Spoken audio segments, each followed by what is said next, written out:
Hello నమస్తే, నేను మీ Suresh. Welcome to Navachaitanyam news.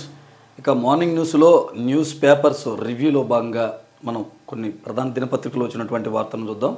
ఈనాడు, ఆంధ్రజ్యోతి, సాక్షి అలాగే ప్రజాశక్తి పత్రికల్లో ఎలాంటి వార్తలు హైలైట్ చేశారనేది మనం ఒకసారి రివ్యూ చేద్దాం. ప్రధానంగా ఈనాడులో ముందుగా చూద్దాం. ఈరోజు అన్ని ప్రధాన పత్రికల్లో కూడా ఇంక్లూడింగ్ చిన్న పత్రికల్లో కూడా ఒక్కటే వార్తనైతే రాశారు. అది చాలా విషాదకరమైనటువంటి వార్త. నిన్న కర్నూలు వద్ద జరిగినటువంటి బస్సు దగ్ధం. ఇదే వార్తను అందరూ కూడా బ్యానర్ వార్తలుగా ప్రచురించారు. చాలా దారుణంగా మరి ఈ ఘటనలో 19 మంది వరకు ఆ అగ్నికి ఆహుతైపోయారు. అన్ని పత్రికల్లో ప్రతి దాంట్లో కూడా ఈ వార్తనైతే కవర్ చేశారు. పెద్ద పెద్ద ఫోటోలతో చూడొచ్చు మనకి. ఇది ఆంధ్రజ్యోతి, అలాగే సాక్షి, అలాగే ప్రజాశక్తి, అన్ని పత్రికల్లో కూడా ఇదే ప్రధాన వార్తగా ఉంది. అసలు ఈ రోడ్డు ప్రమాదం ఎందుకు జరిగింది, డ్రైవర్లు ఎంతవరకు దీనికి బాధ్యత, 19 మంది ఒకేసారి అగ్నికి ఆహుతి అవ్వడానికి కారణాలు ఏంటి లాంటి సమాచారం తెలుసుకుందాం. ప్రతి ఒక్కళ్ళు అందరూ కూడా ఇదే వార్తను రాశారనమాట. నిప్పురవల మృత్యుకేలి, కర్నూలు శివారులో ఘోర రోడ్డు ప్రమాదం. ద్విచక్ర వాహనాన్ని ఢీకొన్న ప్రైవేటు ట్రావెల్స్ బస్సు బైక్ను ఈడ్చుకుంటూ పోవడంతో చెలరేగిన మంటలు.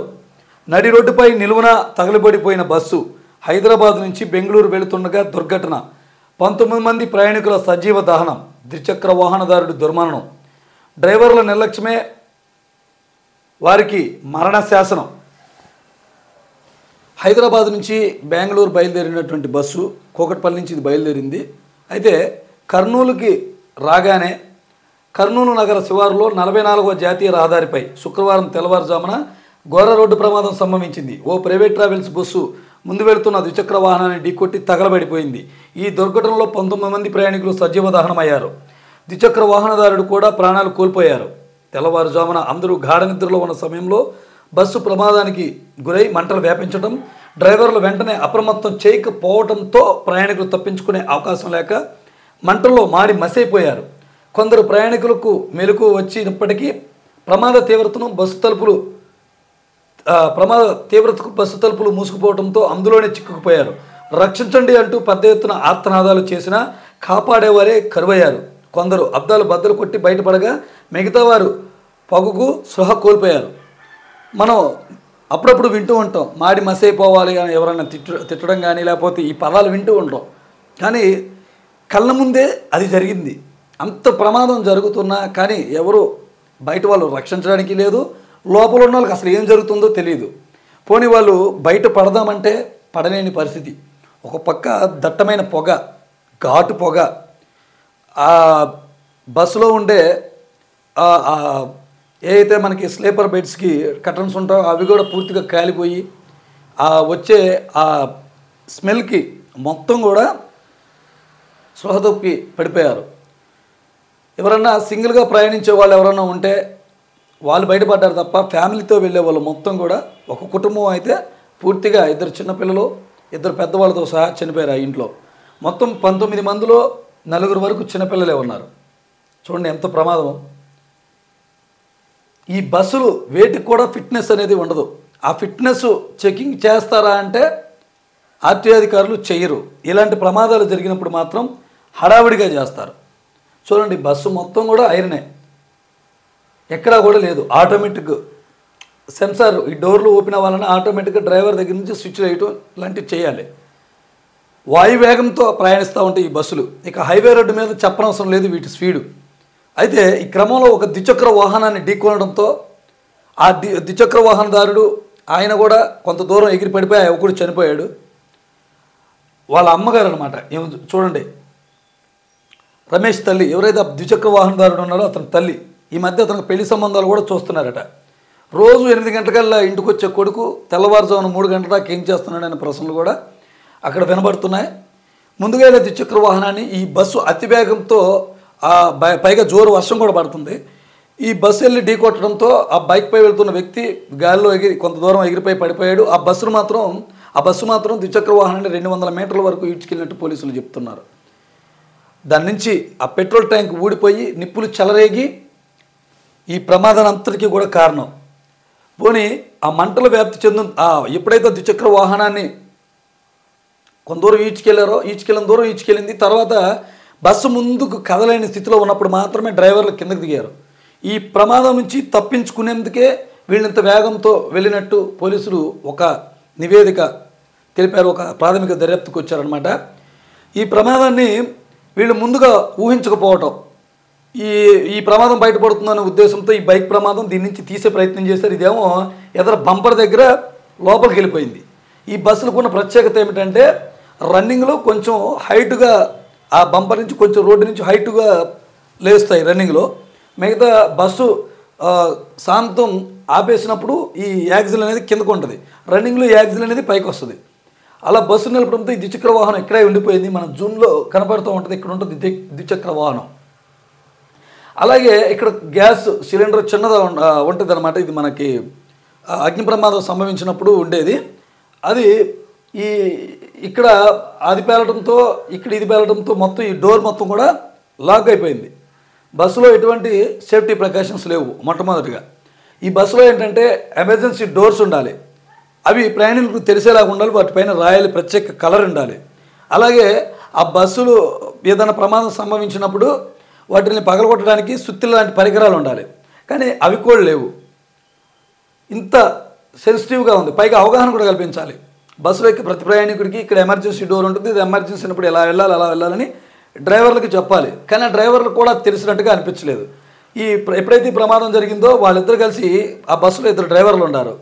ఆ డ్రైవర్లు కిందకి దిగి ఈ ద్విచక్ర వాహనాన్ని చేస్తున్నారు. ఆ మంటలను అదుపు చేయడానికి వాళ్ళ దగ్గర ఉన్న వాటర్ బాటిల్స్తో ఆ మంటలను ఆర్పే క్రమం చేస్తున్నారు. కానీ అవి ఒకేసారి ఇక్కడ ఇంజిన్ ఉండటం వల్ల ఆ పెట్రోల్ ఇదికి ఒకేసారి ఎక్కువ ఫైర్ అయింది. అప్పుడు మాత్రం అప్రమత్తం చేశారు. అప్పటికే కొంతమంది ఈ బైక్ ఢీకొన్నప్పుడు వచ్చిన శబ్దంతో కొంతమంది నిద్ర లేచారు. ఏం జరుగుతుందేమో డ్రైవర్ క్యాబిన్లోకి వచ్చేసరికి లోపల డ్రైవర్ క్యాబిన్లోకి ఒకేసారి రావడం ఉండదు, ఇక్కడ కూడా ఒక డోర్ ఉంటుంది. వాళ్ళు వచ్చేసరికి అప్పటికే చిన్నగా మంటలు వస్తున్నాయి. కొంతమంది ఈ డ్రైవర్ పక్కన ఈ చిన్న ద్వారం ద్వారా బయటకు వెళ్ళిపోయారు. మిగతా వాళ్ళని అలర్ట్ చేసినప్పటికీ అప్పటికే మంటలు పూర్తిగా వ్యాపించాయి. ఒక కుటుంబ సభ్యుని మట్టికి ధైర్యం చేసి చేతులతోనే ఎలాగోలా తిప్పలబడి ఆయన ఒక డోర్ పగలగొట్టి తన కుటుంబాన్ని రక్షించుకోగలిగాడు. మరికొంతమంది వెనక సైడ్ నుంచి బ్యాక్ డోర్లో ఎవరో అద్దం పగలగొడితే కొంతమంది ఒక 9 మంది వరకు ప్రాణాలు కాపాడుకోగలిగారు. అట్నుంచి ప్రయాణం చేస్తున్న వ్యక్తి హడావిడిగా తన కారు నిలిపి ఇక్కడ ఇది చేశాడు. ఆ క్షతగాత్రం కూడా తన హాస్పిటల్కి తీసుకెళ్ళాడు. ఆ వ్యక్తిని మెచ్చుకోవచ్చు. మరికొంతమంది అయితే ఈ ఘటన మొత్తం వీడియోలు తీస్తున్నారు, ఆర్పే ప్రయత్నం చేయకుండా. చాలామంది ఉసురు తీయడం జరిగింది. ఆ డ్రైవర్ల నిర్లక్ష్యమే వాళ్ళ ప్రమాదం నుంచి బయటపడేందుకు ఆ మంటల్ని కనీసం అలర్ట్ చేయలేదు. లోపల ఉన్న ప్రయాణికులు కూడా అద్దాల బాగా కూడా రక్షించే ఇది చేయట్లేదు. వాళ్ళు ప్రస్తుతం పరారీలో ఉన్నారు. ఇంకోటి ఏంటంటే రవాణా శాఖ అధికారులు పూర్తిగా వాళ్ళు తమ బాధ్యతలు మరుస్తున్నారని చెప్పుకోవచ్చు. ఎక్కడో ఇవి మలిదీవులు అలాంటి ప్రాంతాలు రిజిస్ట్రేషన్ అయ్యి ఇక్కడ తిప్పుతున్నారు. దీని గురించి మనం స్పెషల్గా మళ్ళీ ఒక వీడియోలో మాట్లాడుకుందాం. అయితే ఎక్కడో రిజిస్ట్రేషన్ అయిన బస్సుల్ని ఇక్కడ అంటే మనకి గవర్నమెంట్కి కొంత ట్యాక్స్ వస్తుంది. 3 నెలలకి 4 లక్షలు అలా ఉంటుంది అనమాట.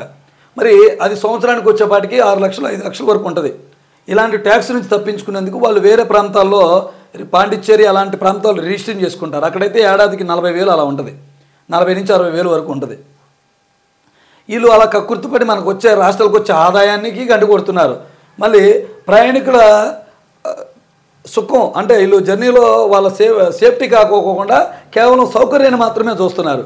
ఆకర్షణీయమైనటువంటి రంగులతో బస్సులు, అలాగే లోపల ఆకర్షణీయమైనటువంటి కర్టన్స్, ఇంటీరియర్ డెకరేషన్ ఇవి మాత్రమే వాళ్ళు పరిగణలోకి తీసుకుంటున్నారు తప్ప సేఫ్టీ ప్రికాషన్స్ ఏవీ లేవు. బస్సులోంచి ఎగ్జిట్ డోర్ నుంచి బయటపడడానికి హ్యామర్లు ఉండాలి, అలాగే ఈ డోర్స్ అనేది పనిచేయాలి, ఈ బెడ్లో విత్ కూడా చాలా ఎక్కువ ఉండాలి. అది ఏమీ లేకుండా కేవలం వాళ్ళు సౌకర్యాలపైన దృష్టి పెట్టి ఇలా ఇంతమంది ప్రాణాలని బలిగొన్నారు. ఈ బస్సుపై ఇప్పటికీ చలాన్లు కూడా 23,000 వరకు పెండింగ్లో ఉన్నాయని చెప్పి రవాణా శాఖ అధికారులు చెప్తున్నారు. అధిక స్పీడ్తో వెళ్ళి ఆ చలానాలని కూడా ప్రభుత్వం విధించింది. మరి ఇంత చిన్న ఆటో డ్రైవర్ రోడ్డుపై వెళ్తేనే మరి వాళ్ళని ఆపి ఆటో సీజ్ చేసి అంత చేస్తారు.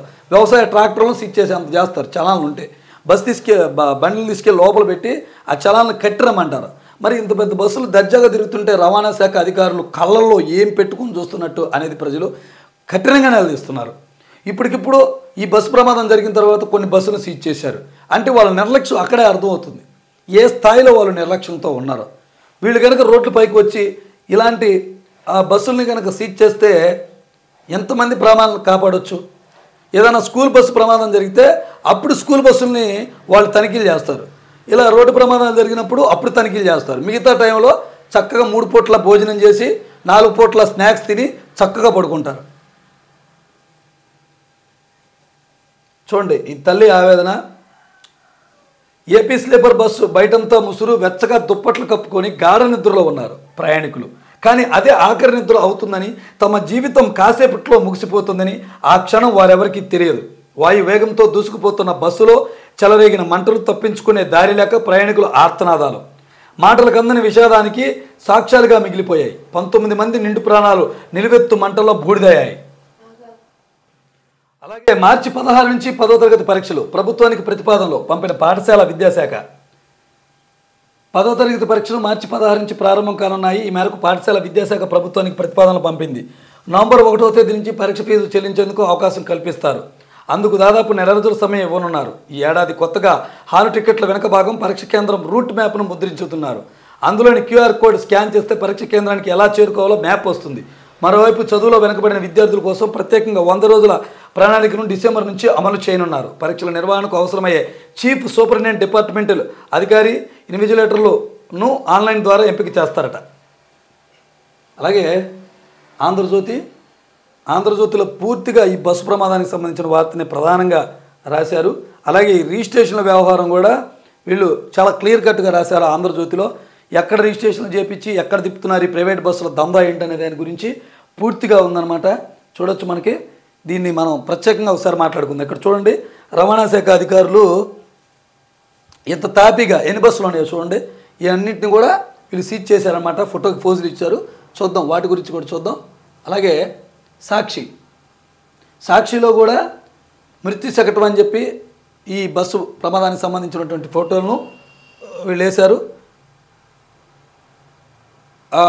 అలాగే ఈ బస్సు ప్రమాదం పైన మన ముఖ్యమంత్రి గారు, అలాగే పక్క రాష్ట్ర ముఖ్యమంత్రి రేవంత్ రెడ్డి గారు, అలాగే ఉప ముఖ్యమంత్రి గారు, మా ప్రతిపక్ష నేత జగన్మోహన్ రెడ్డి గారు, అలాగే దేశ ప్రధాని వీళ్ళందరూ కూడా తమ సానుభూతిని అయితే తెలియజేశారు. వాళ్ళు కూడా తీవ్ర దిగ్భ్రాంతికి గురయ్యారట.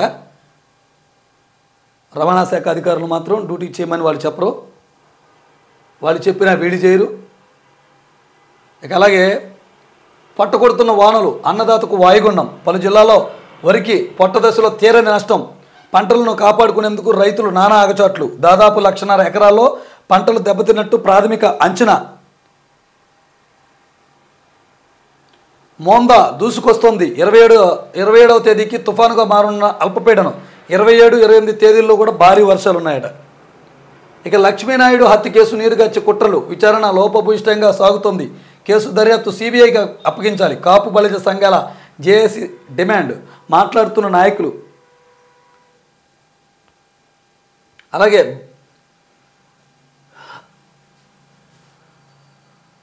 గురువులకు కఠిన పరీక్ష.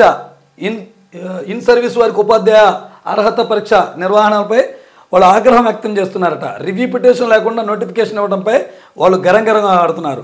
రాష్ట్రంలోని దాదాపు 1.30 లక్షల మంది ఉపాధ్యాయులపై ఈ ప్రభావం పడనుంది. ఇప్పుడు టెట్ పెడుతున్నారన్నమాట. ఎవరికైనా పదోన్నతి కావాలంటే ఈ టెట్ ఎగ్జామ్ వాళ్ళు క్వాలిఫై అవ్వాలి. వాళ్ళు అప్పటికి టీచర్ వృత్తిలో కొనసాగుతున్నప్పటికీ కూడా ఈ టెట్ ఎగ్జామ్ అనేది ఖచ్చితంగా రాయాలి. ఇప్పుడు దీనిపైనే గురువులందరూ గరగరమంటున్నారు.